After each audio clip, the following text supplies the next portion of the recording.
Assalamualaikum warahmatullahi wabarakatuh. Apa kabar anak-anak semuanya?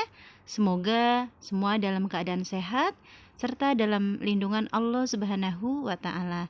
Baiklah anak-anak, hari ini kita akan belajar materi bab 2 tentang surah An-Nas dan surah Al-Asr. Disimak baik-baik ya. Anak-anak, mari sama-sama kita lafalkan surah An-Nas. Bismillahirrahmanirrahim.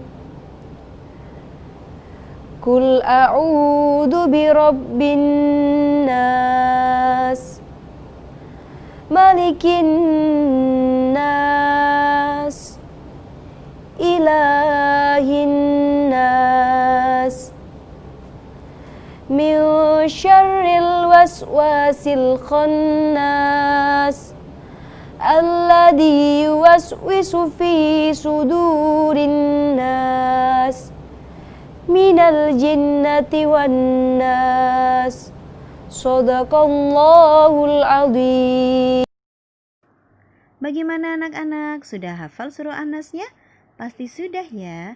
Selanjutnya, surah An-Nas termasuk surah pendek dalam Al-Quran. Surah ini terdiri dari 6 ayat. An-Nas artinya manusia.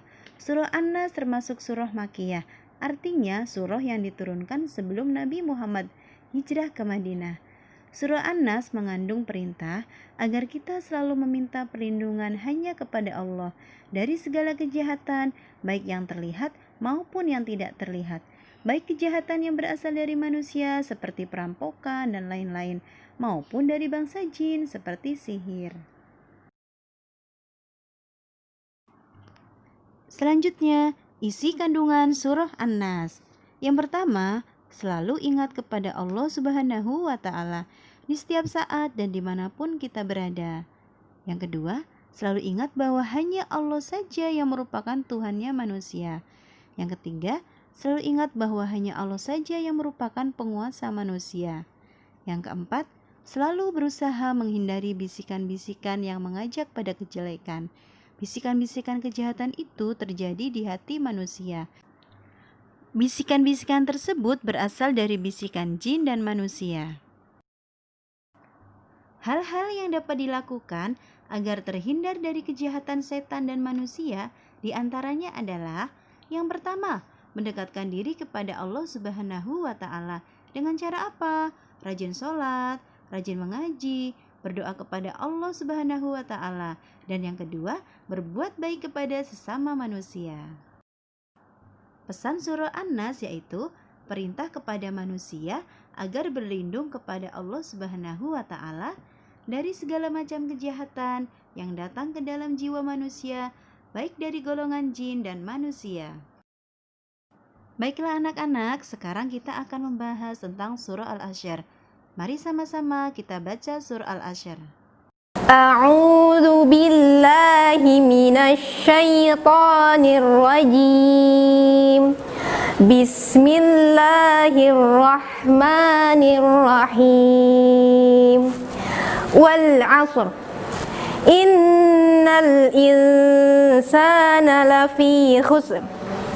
Illal ladzina amanu wa 'amilus shalihat wa tawasaw bil haqq wa tawasaw bis sabr.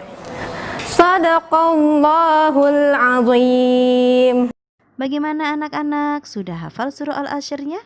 Pasti sudah ya. Selanjutnya, surah Al-Asr terdiri dari 3 ayat. Al-Asr artinya masa atau waktu. Surah Al-Asr termasuk surah yang pendek yang diturunkan sebelum Nabi hijrah ke Madinah atau disebut surah Makkiyah.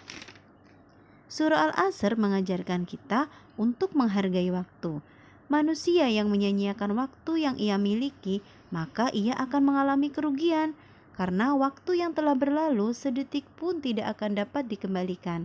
Karenanya, kita harus mengisi waktu kita dengan perbuatan-perbuatan yang baik dan diridhoi oleh Allah Subhanahu wa Ta'ala. Selanjutnya, kandungan surah Al-Asr.